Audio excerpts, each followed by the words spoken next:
Cologne-Bonn Airport, the leading political representatives of the Federal Republic of Germany, headed by President Heinrich Lübke and Chancellor Ludwig Erhard, await the arrival of a prominent visitor from Africa.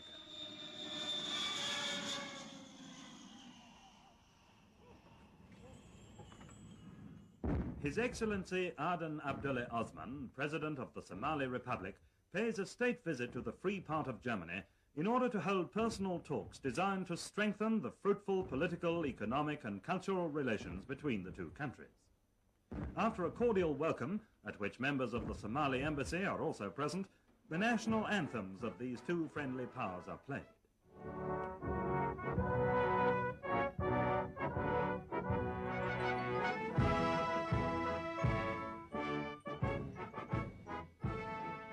Together, the two heads of state inspect the Guard of Honor drawn up by the Bundeswehr, the first steps on the soil of a country which during the next 10 days, Aden Abdullah Osman will come to know more closely, attentively followed by eager reporters and journalists representing the international press.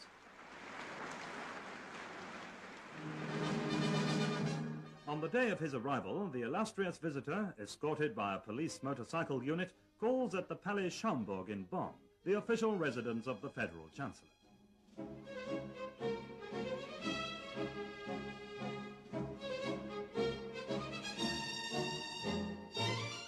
At this meeting, which is also attended by the General of the Somali Police Force, the principal subjects of discussion are the technical and economic problems facing this rising young country, which has only been independent for 5 years, and which is now able to bear the sole responsibility for its future.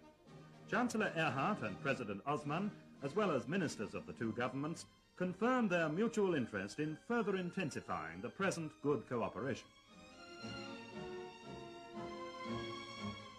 The visit of the African head of state to the German federal president and Frau Wilhelmine Lübke is marked by a spirit of mutual esteem.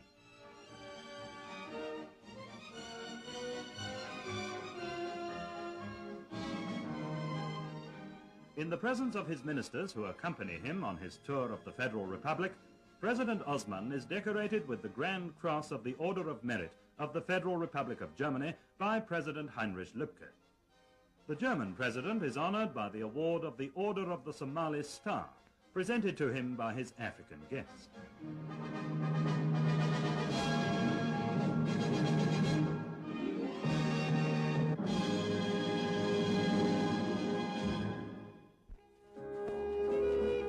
The history of German engineering and technology is closely linked with the name of Nikolaus August Otto. On the second day of his visit, the Somali president is shown round the Klöckner Humboldt Deutz works in Cologne, where 100 years ago the revolutionary development of the combustion engine first started. Here, the latest technical progress in the field of mechanical engineering is clearly visible, and its details are explained by the company's Director General, Dr. Jakob.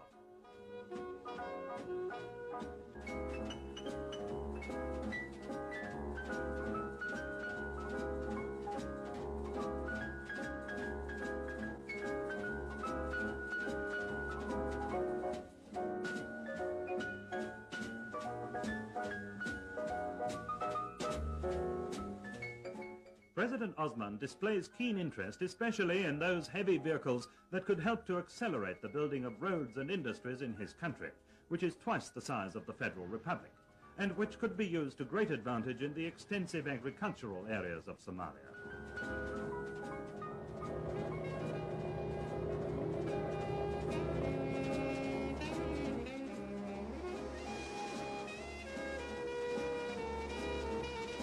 At the site of a great new bridge being built across Germany's largest river by leading Cologne industrial enterprises, the African visitors are able to study the plans as well as the rational road-building methods employed here.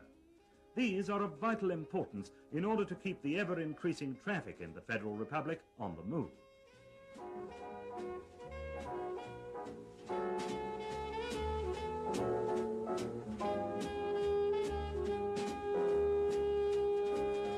Leading building experts of the Strabag company explain the details of the new bridge across the Rhine in Cologne.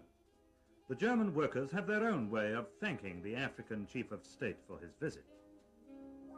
The next day, The destination of the special train placed at the disposal of the African visitors by the Federal Railways is Wolfsburg, a town that has become the symbol of the Federal Republic as the world's second largest producer of motor vehicles. The Volkswagen factory, with its 48,000 employees, awaits President Osman.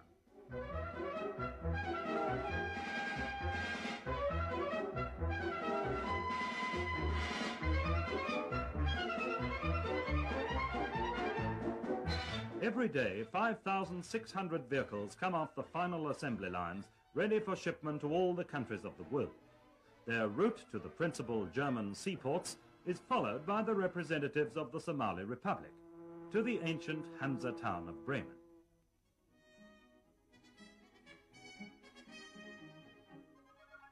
With an expert and critical eye, President Osman and his delegation study this full-scale model of the Bremen docks and are thus able to compare their organization and installations with those in Mogadishu, the capital of their country on the Indian Ocean.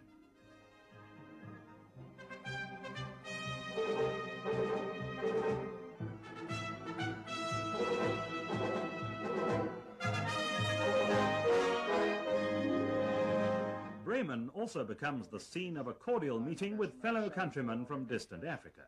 At the Air Training School of the German Lufthansa, the President is informed of the progress made in the training of future pilots from his country.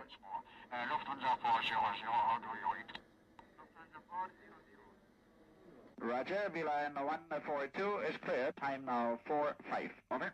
Intensive study was required before the trainees became familiar with the laws of aerodynamics and navigation, and before they were able to complete without fault the severe exercises in the Link training plane.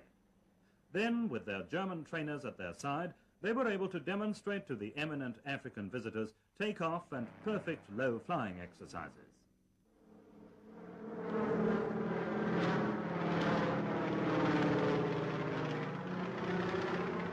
At Bremen Airport, these future pilots of Somalia bid farewell to their president, happy in the knowledge that they have passed their test.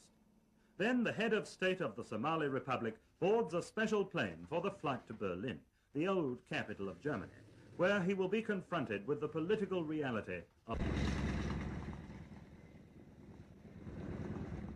After flying through the air corridor over Soviet-occupied territory, President Osman receives a warm welcome at Tempelhof Airport by the Deputy Mayor of Berlin, Herr Alberts, and by members of the Berlin Senate.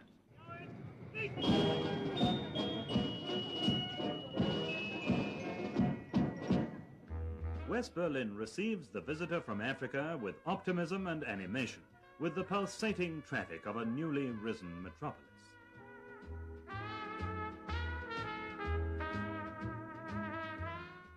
Along Kurfürstendamm, the city's most famous street, past Charlottenburg Castle, across Ernst-Reuter-Platz, and through the Hansa district, designed by architects from all over the world, the African visitors drive to the Brandenburg Gate.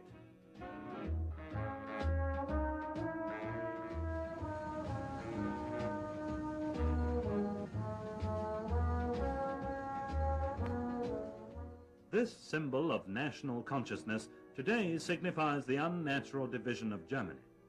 Here at the wall erected by the communist rulers in East Berlin, freedom and the right of self-determination for 17 million Germans beyond the Iron Curtain come to an end. Here at this wall, which cuts the city in two, Germans are killed by the bullets of communist frontier guards, people who tried to escape from the tyranny of the Soviet-occupied zone of Germany to the freedom of West Berlin.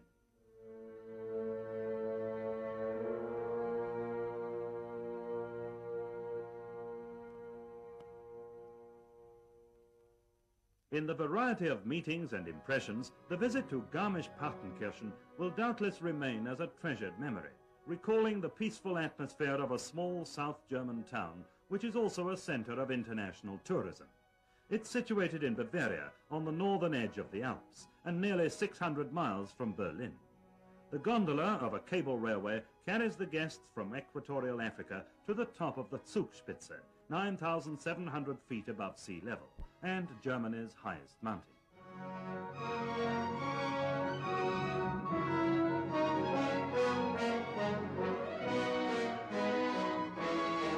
On this particular day, visibility is not very good. Just enough for a few snapshots by the reporters and the newsreel cameramen. The view across the vast panorama of the Alps is hindered by heavy snow, fog and low cloud.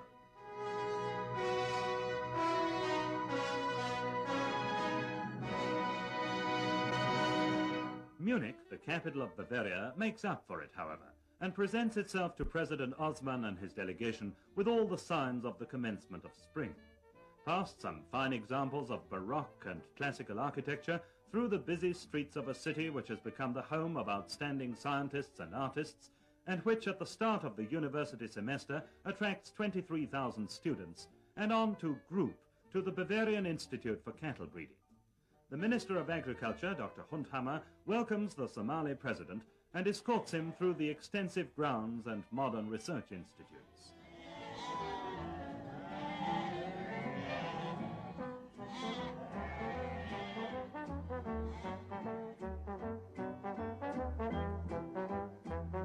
The richer for some useful information which the Somalian experts will doubtless be able to utilize for their agriculture and cattle breeding on the east coast of Africa, President Osman comes to the end of his tour of Germany. At Munich airport, the Speaker of the Bavarian Parliament, Ludwig Hanauer, and Bavaria's Minister of Agriculture, Dr. Hundhammer, bid farewell to the President of the Somali Republic. Then His Excellency boards a special plane of the German Lufthansa. As he leaves German soil, President Aden Abdoulaye Osman is accompanied by the cordial wishes of the German people and their government for his personal well-being and a happy future for his country.